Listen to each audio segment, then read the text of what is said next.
20th Century Fox announced that they were doing something called the 20th Century Fox Television Hour. It's very interesting because the Scores brothers had obtained financial control of 20th Century Fox. However, a man named Darryl F. Zanuck ran the studio, and he ran it with an iron hand. Zanuck was one of the great filmmakers of all time. But like most men, he had a weakness, and her name is Woman. And there was a young Italian actress, all the rage then, and he brought her over to do some 20th Century Fox films, and he fell, even though he was married and had grown children, he fell wildly, madly in love with her. She couldn't stand him. You know, he's old enough to be a father.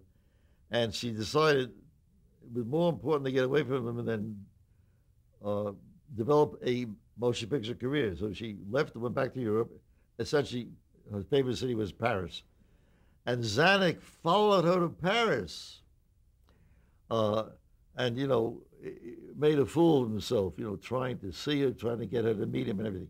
I mention that because while he was away, while Zanuck was away, the Scores brothers thought they could act with some authority. They had financial control of the studio, and so they announced with great acclaim they were going to start the 20th Century Fox Television Hour, which would be television versions, 1 hour versions of some of the great feature films they had made. It was one of my first produced TV shows. And this is the very beginning of television, you know.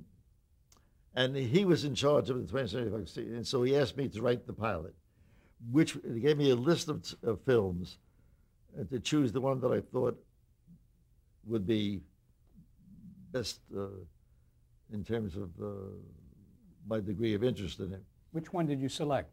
The Oxbow Incident.